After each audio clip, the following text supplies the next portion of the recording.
वार्षिक क्रीडा स्पर्धा हा महात्मा फुले महाविद्यालयाचा एक अविभाज्य आणि महत्त्वाचा भाग आहे। सध्याचे युग हे स्पर्धेचे असून यामध्ये टिकून राहण्यासाठी केवळ शिक्षण पुरेसे नाही, तर उत्तम आरोग्य, फिजिकल फिटनेस आणि प्रभावी व्यक्तिमत्व यांची सांगड घालणे अत्यंत आवश्यक आहे, असे प्रतिपादन पनवेल महानगरपालिकेचे माजी सभागृह नेते परेश ठाकूर यांनी वार्षिक क्रीडा महोत्सव उद्घाटनावेळी केले। रयत शिक्षण संस्थेच्या महात्मा फुले कला, विज्ञान आणि वाणिज्य महाविद्यालयाच्या वतीने वार्षिक क्रीडा महोत्सवाचे आयोजन करण्यात आले आहे। महाविद्यालयाच्या मैदानावर मंगळवारी या महोत्सवाचे मोठ्या उत्साहात उद्घाटन झाले। हा क्रीडा महोत्सव 20 ते 24 जानेवारी या कालावधीत रंगणार असून यात विविध खेळांचे आयोजन करण्यात आले आहे। या प्रसंगी करंजाडे ग्रामपंचायतीचे सरपंच मंगेश शेलार, महाविद्यालयाचे प्राचार्य डॉक्टर गणेश ठाकूर, उपप्राचार्य डॉक्टर R.A. पाटील, प्राध्यापक डॉक्टर लक्ष्मण गवळी, प्राध्यापक doctor R.P. Mhatre, Sunita Katkar, Lalita Avachite, Ananta Jadhav, doctor Praful Vashenikar, Pravin Gaikar, Yashwant Ulvekar, Sambhaji Bade, Mamta Chavan, Harshada Naik, N.D. Gawandi यांच्यासह अनेक मान्यवर प्राध्यापक आणि विद्यार्थी मोठ्या संख्येने उपस्थित होते। या इथे वार्षिक क्रीडा स्पर्धेचं या इथे उद्घाटन हा होत आहे। दरवर्षी हा कार्यक्रम होतोच। महाविद्यालयाचा अत्यंत महत्त्वाचा एक अंग म्हणून या वार्षिक क्रीडा स्पर्धांकडे बघितलं जातं आणि ह्या वार्षिक क्रीडा स्पर्धा ठेवण्याचं मुळातच एक जर समजा महत्त्वाचं कारण कुठलं असेल तर विद्यार्थ्यांनी स्वतःचं फिजिकल फिटनेस राखणं, फिजिकल फिटनेसला महत्त्व देणं आणि या फिजिकल फिटनेसच्या माध्यमातून त्यांच्यावरती चांगल्या प्रकारचे संस्कार करता यावेत, ह्यासाठी इथे वार्षिक क्रीडा स्पर्धा या ठेवल्या जात असतात आणि याच्यातून नवीन नवीन साधे जे हिरे हे या इथे जन्माला येत असतात, जे विद्यार्थ्यांच्या समोर येत असतात, कॉलेजच्या समोर येत असतात, त्यांना पुढील काळामध्ये एक चांगल्या प्रकारचा प्लॅटफॉर्म उपलब्ध करून देणं आणि या प्लॅटफॉर्मचा वापर करून त्यांनी पुढील काळामध्ये सुद्धा त्यांनी स्पोर्ट्स असेल किंवा जीवनाच्या विविध भागामध्ये त्यांनी नेतृत्व करावं, यासाठी अशा प्रकारचा या वार्षिक क्रीडा स्पर्धा या आयोजित केल्या जातात। वार्षिक क्रीडा स्पर्धांचं मला तर सर्वात जास्त महत्त्व जर दिसून आलेलं असेल, सर्वात जास्त उपयोग जर दिसून आलेला असेल तर ओव्हरऑल व्यक्तिमत्व विकासावरती, पर्सनॅलिटी डेव्हलपमेंटवरती त्याचा एक फार मोठा त्याचा फायदा होत असतो। कारण या निमित्ताने तुम्ही समजा नेतृत्व करताना मग तुम्हाला अनेक गोष्टींमध्ये तुमच्यामध्ये कस लागत असतो आणि त्यामुळेच तुमच्यामध्ये तेवढाच फायदा होत जातो।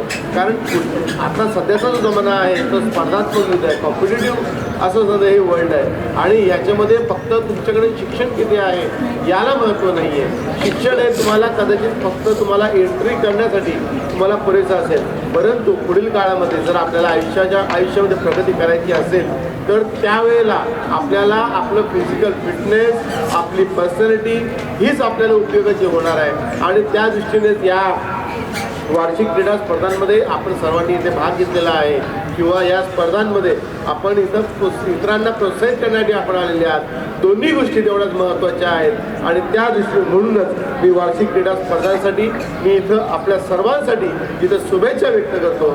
आदरणीय परेश ठाकूर, आज तुम्ही पाहिलं असेल की क्रीडा स्पर्धेचं उद्घाटन आहे ते फॉर्मल ड्रेसमध्ये आलेलं आहे, तर ते ट्रॅकसूटमध्ये आले। हे आपल्या विद्यार्थ्यांनी घेतलं पाहिजे की कशा पद्धतीनं ही जी मोठी माणसं आहेत त्यांचं जे सर्वसामान्य जीवन असतं किंवा त्यांची जी समजसूचकता असते खूप महत्त्वाची असते, त्यांच्याकडून आपण ह्या गोष्टी घेतल्या पाहिजेत। आज रायगड जिल्ह्याच्या कुस्ती संघटनेचे ते अध्यक्ष आहेत, त्याचबरोबर टेबल टेनिसचे सुद्धा ते अध्यक्ष आहेत। मध्यंतरी आपण क्रीडा स्पर्धा आपल्याकडे घेतल्या त्यासाठी ते आवर्जून आलेले। सगळ्या खेळांना प्रोत्साहन देणं हे त्यांचं एक कर्तव्य आहे, अशा पद्धतीनं ह्या भूमिकेतून ते काम करतात। राजकीय क्षेत्रामध्ये मगाशी त्यांचा उल्लेख मंगेश शेट्टीने केला की त्यांनी त्याग केला, म्हणजे आज आपण पाहतो की सगळं काही मला मिळेल अशीच अपेक्षा असते, परंतु त्याग करणारी माणसं फार थोडी असतात। आदरणीय परेश ठाकूर साहेब, आपण विशेष तुमचं मी अभिनंदन करतो की आपण आमच्या महाविद्यालयाचे माजी विद्यार्थी आहात, त्या महाविद्यालयाचे शिरोमणी आहात। तुम्ही ह्या कार्यक्रमाला आलात म्हणून तुम्हाला अतिशय आनंद वाटला, आनंद झाला आणि अशाच पद्धतीनं आमच्या या विद्यार्थ्यांनी त्यांचा जो आदर्श आहे तो आपल्या समोर ठेवून आपली वाटचाल पुढं करावी अशी एक सूचना या निमित्तानं करतो. मलाही आवड होती या कॉलेजची आणि मी 11वी व 12वी पर्यंत कॉलेजला कॉमर्समध्ये होतो. नंतर वडिलांचा बिझनेस वापरला. आज या गावाचे सरपंच म्हणून आहे आणि जेव्हा सरपंच झालो तेव्हा तर पहिल्यांदा मी गुजरीत होतो आणि तेव्हा कॉलेजचा पहिला पत्र आला का आपली कॅन्टीनची रिनोव्हेशनसाठी परमिशन द्या. तर खरोखर पहिल्याच सर्वात आनंद झाला तर सही करताना माझ्या ज्या कॉलेज शिकलो त्या कॉलेजची मला सही कर परमिशन झाला.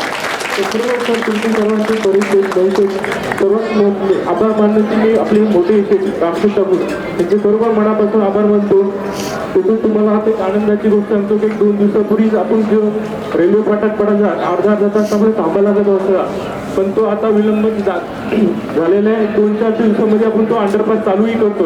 एक 2 दिवसापूर्वी मी पाहणी केलेली आहे. अंडरपास संपूर्ण काम झालेलं आहे. एक 4-5 दिवसात होईल आणि मागे तुम्हाला एक सांगतो की आपण पनवेल ते करंजकडे एक ब्रिज बांधते नवीन. त्या ब्रिजचाही नारळ फोडताना आपले मोठे रामकृष्ण ठाकूर साहेब यांनी तेव्हा दोन्ही आमदार साहेबांना सांगितलेला प्रशांत शेठला आणि महेश शेठ राहिलेला त्या एसटी कॉलेज ते करंजकडे एक मोठा ब्रिज व्हावा जेणेकरून अंडरपासमधला जी बस जाते ते बसला अडथळा होतो. त्या अनुषंगाने तो ब्रिजचाही लवकरात लवकर काम करा.